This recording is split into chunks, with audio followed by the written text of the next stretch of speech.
Hola anatomistas, es un gusto poder saludarlos y darles la bienvenida a este video.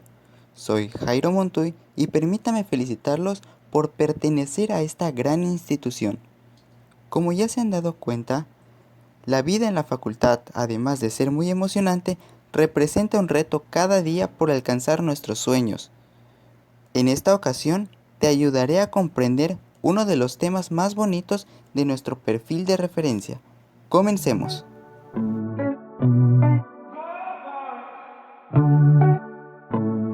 Para comenzar a explicar el tema, debemos tener claro qué es el encéfalo. Bueno, el encéfalo es la parte del sistema nervioso central ubicada en la cavidad craneal. Está compuesta por tres partes: el prosencéfalo, el mesencéfalo y el rombencéfalo. Es el centro del control de movimientos, del hambre, del sueño, de la sed y de casi todas las actividades vitales para la supervivencia. La irrigación del encéfalo está dada por tres troncos: las arterias vertebrales, la arteria basilar y la arteria carótida interna. Para comprender mejor esta irrigación, vamos a remontarnos o vamos a retomarlo, por decirlo así, el nacimiento de estas tres principales arterias, siendo así que nos iremos hacia el ventrículo izquierdo del corazón, porque ahí es donde van a ser la arteria aorta ascendente, que cuando llega a un nivel de T4 o T5 va a cambiar su nombre a el callado aórtico, debido así por la forma de arco que adquiere, para después continuarse como la aorta descendente o aorta torácica. Este callado aórtico será muy importante porque de él van a salir las tres primeras grandes ramas de la aorta, siendo estas de medial a lateral el tronco brachiocefálico, que posteriormente, más o menos a la altura de la articulación externo-clavicular, se bifurcará dando origen a la arteria subclavia derecha y a la arteria carótida común derecha. En una porción más intermedia, digámoslo así, se originará la arteria carótida común izquierda, y en una posición más lateral estará la arteria subclavia izquierda. Ahora que ya conocemos estos primeros grandes vasos de la aorta, hablaremos del nacimiento de nuestra primera arteria que irrigará al encéfalo, y esta es la arteria vertebral.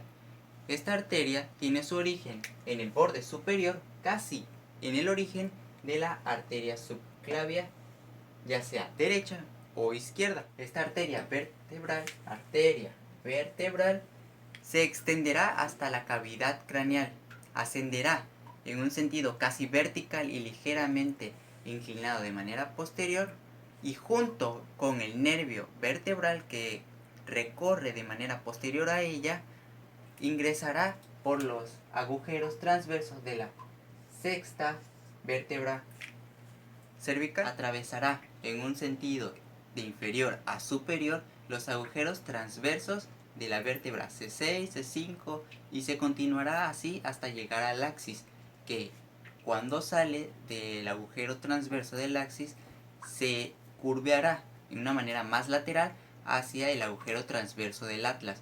Posteriormente ascenderá por el agujero magno, cruzando la membrana atlanto-occipital y la dura madre, para poder ingresar así a la cavidad craneal, poniéndolo en una manera de resumen, que ingresará por los agujeros transversos de la vértebra C6 y continuará ascendiendo hasta el axis. Posteriormente realizará una curva e ingresará al atlas, para después, al atravesar la membrana atlanto-occipital,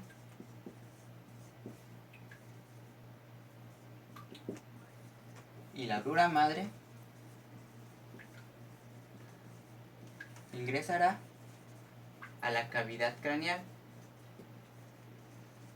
a través del agujero magno. La arteria basilar va a terminar su trayecto en el borde superior del puente, proporcionando dos ramas terminales, que son las arterias cerebrales posteriores. Las arterias vertebrales están destinadas principalmente a la irrigación de la médula espinal y del romboencéfalo. Estas arterias van a originar ciertas ramas, como por ejemplo la arteria cerebelosa postero inferior, y como su nombre lo indica, va a ir a irrigar a la porción posterior e inferior del cerebelo. Otra rama de la arteria vertebral va a ser las arterias espinales, tanto anterior como posterior, y como su nombre lo indica, igual que la otra, irrigarán a la parte tanto anterior como posterior. Estas ramas de las arterias vertebrales vamos a dibujarlas. Por ejemplo, tenemos a las arterias espinales posteriores, son las arterias espinales posterior. De igual manera tenemos a las arterias espinales anteriores que se van a anastomosar, espinal anterior, y vamos a tener una rama que es la arteria cerebelosa posterior inferior. Esta va a ser la arteria cerebelosa posterior inferior. De la arteria basilar va a salir la principal rama, la arteria cerebelosa posterior. Pero de igual manera que la arteria vertebral tendrá otras ramas. Por ejemplo, va a tener en todo su trayecto las arterias pontinas, y como su nombre lo indica, irrigarán al puente.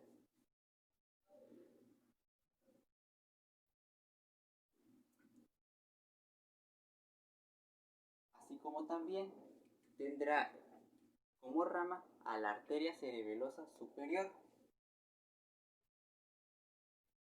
y de igual manera a la arteria cerebelosa antero-inferior.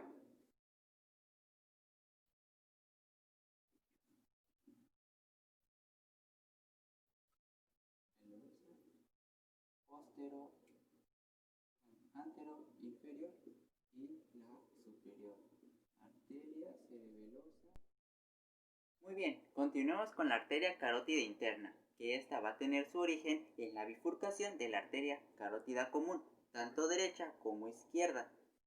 Ascenderá y penetrará en la cavidad craneal a través del conducto carotídeo.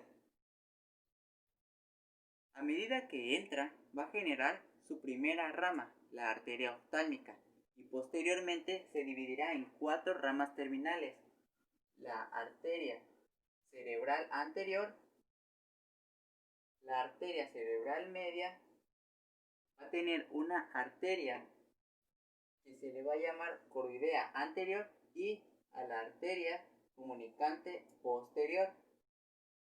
Estas dos van a ser las arterias cerebral media,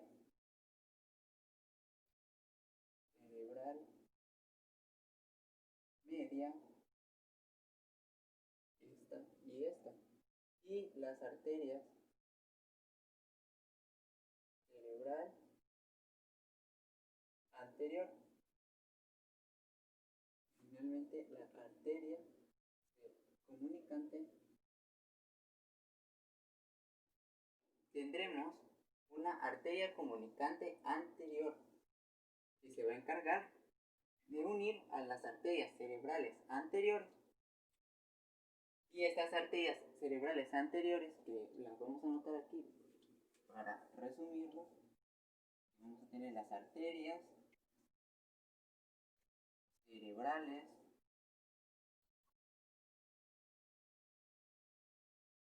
anterior y una media. Importante, no debemos olvidar que la primera rama de la arteria carótida interna va a ser la arteria oftálmica.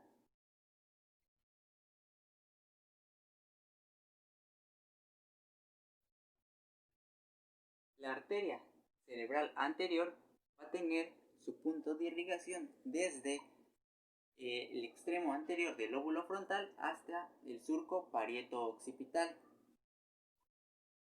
La arteria cerebral media se va a encargar de irrigar la parte más lateral del lóbulo temporal, la parte más lateral de igual manera del lóbulo parietal y la parte anterior del lóbulo occipital, así como el lóbulo de la ínsula.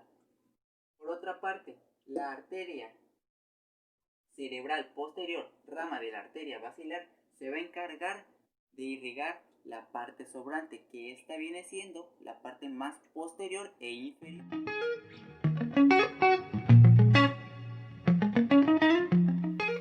Ahora que hemos aprendido la irrigación y la formación del círculo arterial del cerebro, es momento de que revisemos qué sucede con esta sangre que acaba de llegar. Para esto es importante que tengamos en cuenta las formaciones de la dura madre que están dentro de la cavidad craneal. Y esto nos ayudará para ubicar de mejor manera los senos venosos. Este drenaje venoso lo podemos dividir para su estudio en uno superficial y en uno profundo, siendo este nuestro punto de inicio. La sangre de las paredes ventriculares y de los núcleos basales va a estar recogida por las venas cerebrales internas, que a su vez estará formada por la unión de tres vasos: las venas baja estriada,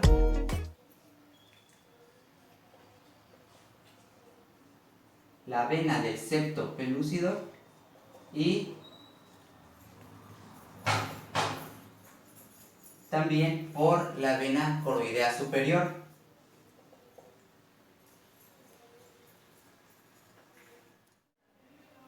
Estas venas cerebrales internas van a estar originadas en el tercer ventrículo, y en el momento en el que se unen ambas venas cerebrales internas se va a formar a la vena cerebral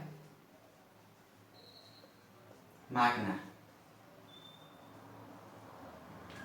Esta vena cerebral magna se unirá posteriormente con el seno sagital inferior, y de esta unión saldrá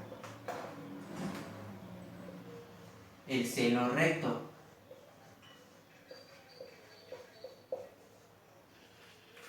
En este momento es importante que tengamos en cuenta que el seno sagital inferior,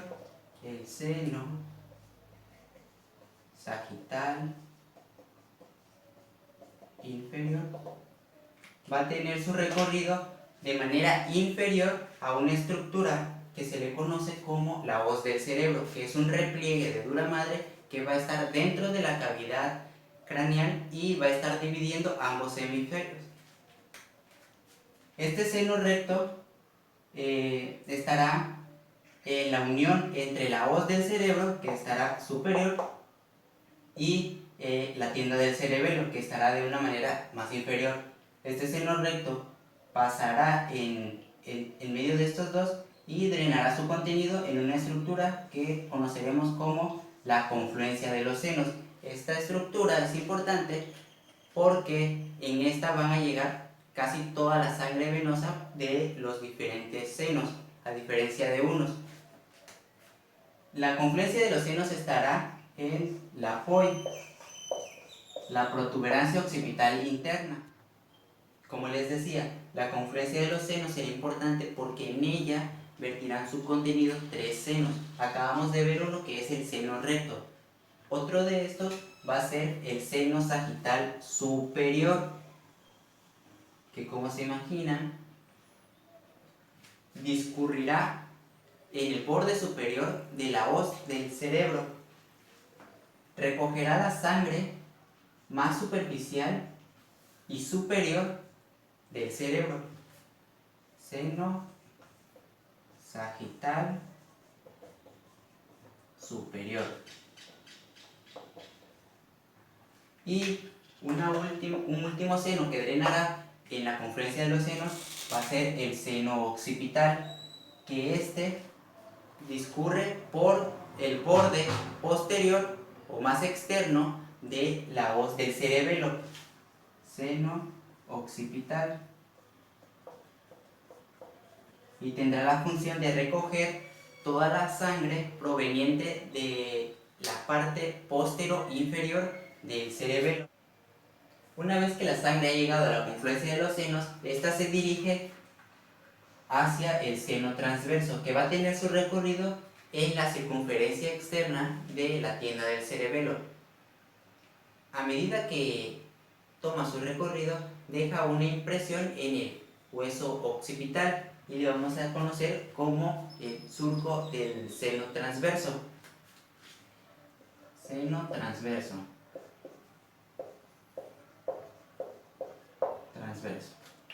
Este seno transverso llegará hasta el extremo posterior del borde superior de la porción petrosa del temporal. Durante su trayecto, este seno transverso, que lo vamos a anotar aquí, seno transverso, va a recibir a la vena cerebral inferior, así como a las venas cerebelosas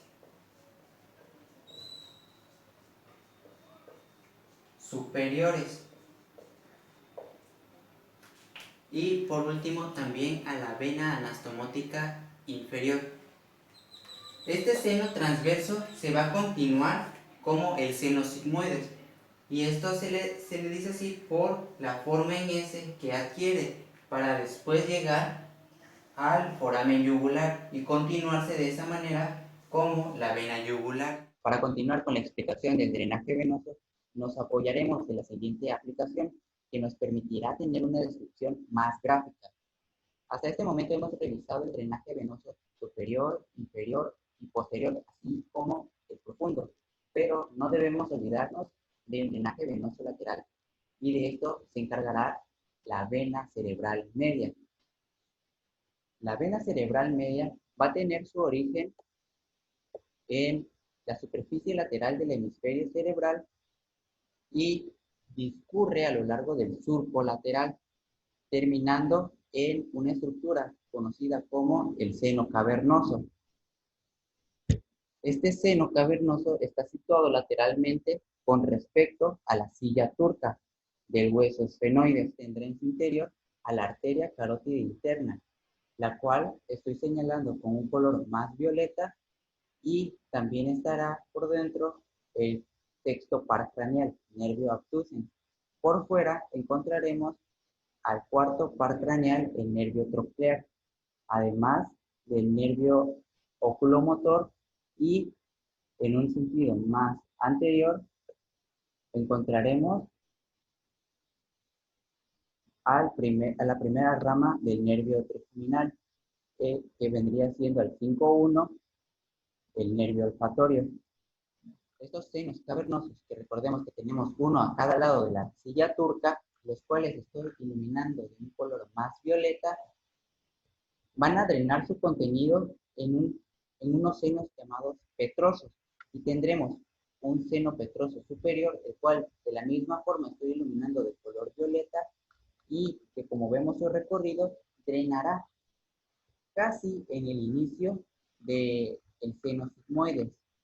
En el caso del seno petroso inferior, va a drenar su contenido directamente en la vena yugular.